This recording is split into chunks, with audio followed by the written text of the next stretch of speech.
Nasa panganib si Maureen, Tata Viner. Saan natin maaring hanapin si Maureen? Nagpapanik ang tinig ni Sinon. Hindi niya kayang tagalan ng tila patalim na humihiwa sa dibdib dahil sa matinding takot. Takot para kay Maureen. Sino ba ang Maureen na tinutukoy mo, Sinon? Si Nana Lusing na nagsalubong ang mga kilay. Si Ilis ho ay si Maureen at nasa panganib ang asawa ko. Inihilamos ni Sinon ang palad sa muka. He has never felt so helpless all his life. Kung kayong kriminal at gusto niyong mawala ang biktima niyo, nang walang nakakakita at nakakaalam, saan niyo siya dadalhin, Tata Viner? Nasa bahagi ng asyenda? Halos sumigaw na si Sinon. Ang aking si Maureen, bulalas na matandang babae. May alam akong lugar na hindi pinupuntahan ng mga tao sa asyenda, Sinon. Namumutlang sagot ng matandang lalaki. Saan ho? Sa lumang kamalig, kung saan napagsamantalahan ng Senyorita Hilda. Nahahapong napaluhod si Maureen sa makapal na damo sa labas ng lumang kamalig. Hindi makapaniwalang nilakad nila ang layong yun. Nasa tansya niya ay mahigit sa kalahating kilometro. Hindi niya napunang nakaparadang pick-up sa likod ng malaki at matandang puno dahil sa matataas na talahib. Hindi niya kailanman nalaman ng kamalig na ito na marahil ay siyang imbakan ng mga palay noong araw. Pulos kalawang at sira ng bubong na yero at marupok at sira na rin ng mga dingding na kahoy. Pumasok ka sa kamalig, Maureen. Utos ni Ariston na humihingal din sa pagod. Sumunod ang dalaga at pumasok sa nakaawang na pinto ng kamalig. Nahahapong sumandal siya sa poste sa pinakasentro ng kamalig. Mula sa isang sulok ay binagsak sa kanyang isang lubid. Itali mo sarili mo sa haliging yan. Anong gagawin niyo sa akin? Sundin mo sinasabi ko. Itali mo sarili mo sa haligi. Aabutin ko magkabilang dulo sa likod mo pag naibuhol mo ng sarili sa kahoy. Bilisan mo. Hindi niya magagawa to. Hiyaw ni Maureen.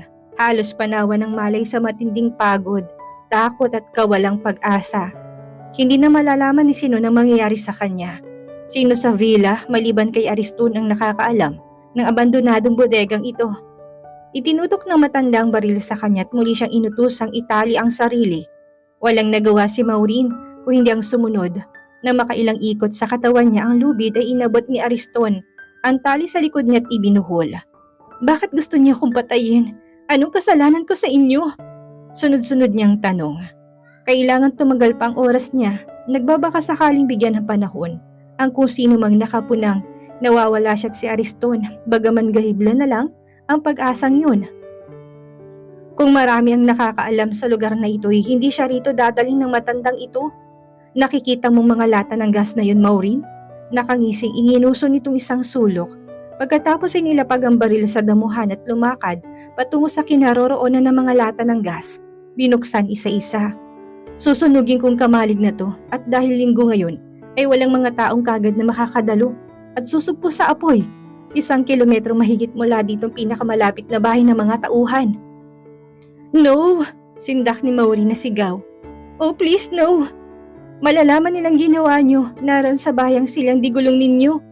Unti-unti sumilay ang makamandag ng ngiti sa mga labi nito. Pagkatapos ay humalakhak. Hindi nila ako paghihinalaan, Maureen. Natitiyak kong hindi. Si Emil, ang paghihinalaan nilang gumawa nito sa'yo. Si Emil? Gilalas ni Maureen na usal. Sinundan ng tingin ng hinayo ng matandang lalaki. Noon lang niya napansin na sa kabilang bahagi ng kamalig ay ang nakahambalang na katawan ni Emil. Oh my God! Anong ginawa niyo sa kanya? Ngumisi ang matandang lalaki. Patay na siya, Maureen. Sadya ko siyang inabangan kagabi sa bukana ng asyenda. Nagtiyaga ako maghintay sa kanya doon mula alas 11 ng gabi. Nano yung lalamunan ng dalaga. Anong kasalanan niya sa inyo? Umismid ang matanda. Hindi sinasadyang natuklasan ni Emil na ako nagutos sa 2 lalaking patayin ka, Maureen. Nakita niya ng katagpuin kong 2 lalaki isang hating gabi sa ibaba ng villa at ibigay ang bayad sa mga to. Narinig niyang pinag-usapan namin. Natuklasan niya ang lihim ko at nagsimula siyang i-blackmail ako. Wala na akong perang maibibigay sa kanya. At kahapoy, hinihinga na naman niya ako ng malaking halaga. At kung tutuusin, kung walang mga antigong alahas ng matandang Barbara, ay wala akong kayang ibayad. Naubos ang pera ko sa kakabayad sa mga walang silbi at inutil na mga taong inutusan kong pumatay sa'yo. Sa Maynila'y 2 beses ding may nagtangkang patayin ka, mahal kong anak. Panguuyam nitong kasabay na malademonyong ngisi. Subalit pawang nangabigo. Una yung isang taong binayaran ko upang ihulog ka sa hagdan sa kolehiyo. Nanlaki ang mga mata ni Maureen. Ngayon yung nakumpirma na talagang tinulak siya na nakabunggo sa kanya. At hindi kailangang itanong sa matandang ito na kagagawan din nito ang muntik na niyang pagkabundol noong inansulto siya ni Jeff sa McDonald's. Pero bakit yung ginagawa to? Naguguluhan ni Maureen na tanong sa pagak na tinig. Salapi, Maureen, salapi. May pagkagahamang sagot nito. Hindi ako may gustong ipadala ka sa Maynila. Kung narito ka sa asyenda, hindi sana ako nahirapang patayin ka. Subalit yun ang legal na habili ni Doña Barbara sa testamento niya. Sa Maynila ka mag-aaral pagkatapos mo ng elementarya. Sa isang eksklusibong paaralan at doon din maninirahan. Ipinamana sa'yo ng matandang Barbara ang buong kayamanan niya na nasa 5 bangko sa Maynila at Kabayanan.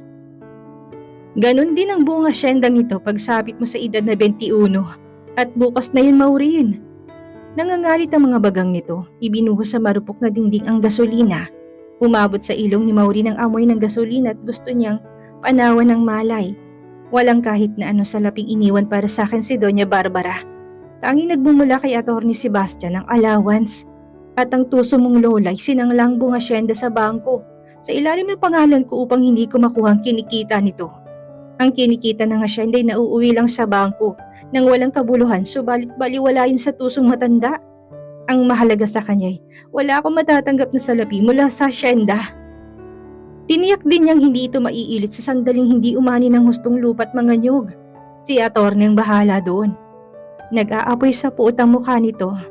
Sa tingin ni Maureen, tumatanda pa ito ng higit dahil sa matinding kasakiman at galit. Kinasuklaman niya ako nang sabihin ko sa kanyang ipabagong pangalan ng asyenda mula sa pangalan ng nasirang asawa niya patungo sa akin. Maraming mga taong naniniwalang akin ang asyenda at isa lamang yun sa mga dahilan niya. Marahil ay talagang nararamdaman ng lola na isa ka masamang tao. Agap ni Maureen na nagpupuyos ng damdamin at pagmamahal sa matandang babae. Walang tanging hinangad kundi ang maibigay sa kanya magandang kinabukasan. And it's very ironic na yun ang magiging sanhi ng kamatayan niya. Muling tumawang matandang lalaki. Marahil nga. At si Emil, siya ang mapagbibintangan ng lahat, Maureen. Sasabihin kung dumating kaninang lalaking yan at sa pilitan kang isinama at isinakay sa pick-up. Sumigaw ka't narinig kita. Madali kong sabihin sa kanilang pinagtapat mo sa akin ang totoo mong katauhan bago pa man dumating si Emil. Sa masiding damdamin ni nakalakad ako kahit pilit upang ipagtanggol at sundan ka. Sumunod ako, Maureen, sa hirap at pagsisikap ko upang iligtas ang aking kaisa-isang anak. Nag-echo sa loob ng sirang kamalig ang tawa nito. At paano mo ipapaliwanag ang pagkasunog ng kamalig namin ni Emil? Napupuot niyang hiyaw dito, nanuyong lalamunan sa mga mata. Umalili ay galit sa halimaw na ito. Napagsamantalahan ka na lalaki niyan, dumating ako at nagsasaboy ng gaas upang sunugin ka para walang makaalam sa krimen. Kasalukuyan niyang sinisindahan ng kamalig nang dumating ako. Binaril ko siya, Maureen. Subalit huli na. Kumalat na ang apoy at hindi na kita nailigtas. Aabutan nila kung walang mali at nagigipuspos. Sinisisi ang sarili sa pagkamatay mo. Hayop ka! Halos bulong na lang yung lumabas sa bibig na Maureen. Hindi mapupunta sa inyong asyenda at kayamanan ng lola.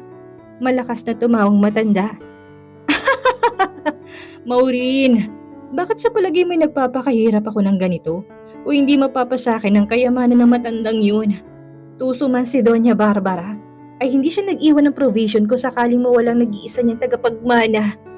Ang gusto lang mangyari ni Doña Barbara ay ikaw ang magdedesisyon ng salapi niya. Lumong-lumo ang dalaga.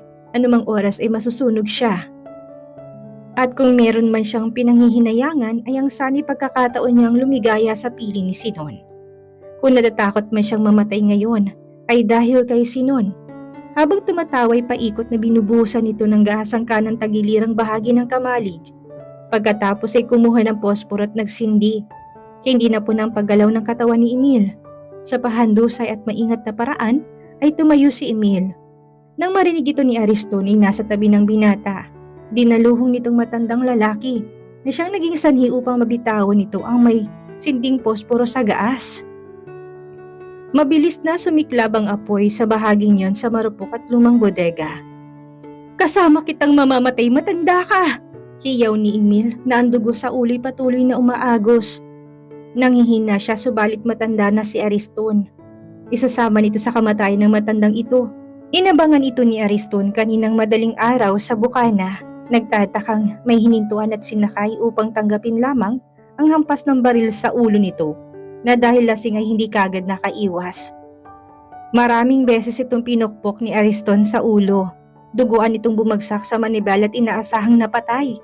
Inalis na matanda sa manibela ang katawan nito at ito mismo nagmaneho patungo dito sa kamalig. Naisa na nitong makatiyak at sunugin na ang kamalig, subalit nag-aalalang hindi kagad magawang makabalik ng villa dahil mag-uumaga na. Hindi ito madadala pabalik ang sasakyan dahil pagtataka ng marami yun.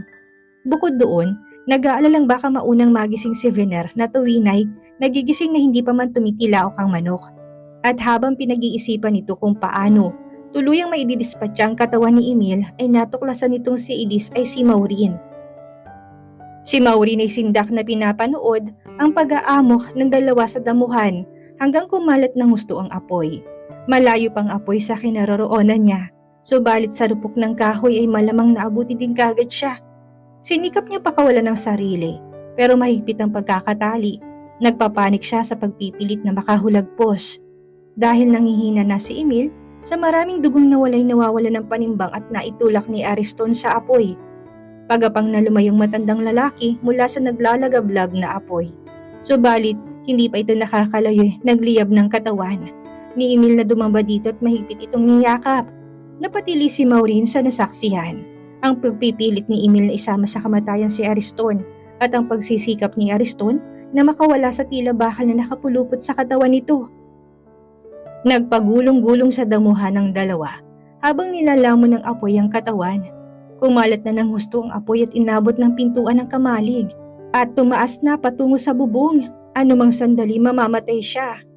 Ipinikit ni Maureen ang mga mata nang bumagsak ang malaking pinto ng kamalig at sumungaw ang Land Cruiser ni Sinon. Mabilis tong lumabas ng sasakyan at tinakbo siya. "Sinon! Oh my God, Maureen!" Nanginginig ang mga kamay na hindi ito maganda tuto sa pagkalas sa buhol sa likuran niya. Patuloy sa pagkalat ang apoy. May bahagi na ng dingding at bubong ang bumagsak at nagliyab, isang dipa mula sa kanila na ikinatili ni Maureen. On instinct ay tinakip ni Sinon ang katawan sa kanya. "Hurry up, Sinon! Oh please!" Sigaw ni Maureen hanggang tuluyang nakalag nito ang buhol. Itinakbo siya ni Sinon papasok sa Land Cruiser sa mismong driver's seat. At tinulak papasok, sumunod ang lalaki't mabilis na kinambyo patras ang sasakyan, kasabay halos ng pagbagsak ng bubong at dahilan sa ibabaw ng pinagtaliang haligi kay Maureen. Huminto ang Land Cruiser sa hindi kalayuan. Binalingan ni Sinon ng tila natutulalang dalag at marahas na niyakap at hinagkan. "Oh God, akala ko mawawala na kita ng tuluyan." Si Maureen ay nawala ng malay. Ang dalawang matandang nasa hindi kalayuan ay patakbong lumapit sa kanila. Halos mamatay sa dalamhati si Matilda sa pagkamatay ni Emil. Sa pamamagitan ng abogado ni Doña Barbara ay pinagkalooban ni Maureen ng malaking halaga si Matilda upang makapagsimulang muli. Ganon din ang dalawang matandang katiwala. Idiniklara si Don Ariston bilang may diferensya sa pag-iisip kaya nagawa ang ganong krimen. Hindi ni tinuloy ni Sinon ang divorce. Maliban kay Doña Marcela, ang abogado, si Nina at ang dalawang matandang katiwali na natiling lihim ang pagkatao ni Maureen. Tuluyang nawalang identity niya bilang si Maureen Mauricio. But Maureen or Carol, it didn't really matter. What is important ay mahal siya ni Sinon at mahal niya ito. "Are you sure you want to marry me?" She dreamily gazed at his handsome face and twisted beneath him. "I am legally married to you anyway," bilang si Carol Montenegro. At kilala ko ng lahat ng tao bilang si Carol. Pinagsalikop ni Sinon ng mga kamay nila and moved deeper. "I want to marry you, Maureen," bilang si Maureen Mauricio. "If you think you could get away from me sa anumang paraan, isipin mo muna, you're mine." Madamdaming saad ni Sinon. "And I love you, Maureen." "I love you too, Sinon," mahinang sabi ni Maureen at tinaas ang balakang para tanggapin si Sinon ng buo. Napaungol si Sinon at hinawakan ng mahigpit ang kanyang balakang. "Sinon, don't talk, sweetheart," he said breathlessly. "Take me more," she said and arched her body against him. Pero hindi siya maaawat ni Sinon sa gusto niyang malaman. "Ngayon, sinong nakikita mo?" Tinakpan ni Sinon ng mga labi ng bibig niya and murmured in her mouth, "You and it's you." Sinon, her eyes flew open and dug her fingers in his shoulders. "I love you, Mrs. Maureen Montenegro," he cried out as he gave that final thrust. Makalipas ang 2 buwan, nagpakasal sila. Pinakasalan ni Sinon ng asawa bilang si Maureen Mauricio. Walang pagsidlan ng kaligayahan ni Maureen dahil minahal siya ng buong-buo ni Sinon.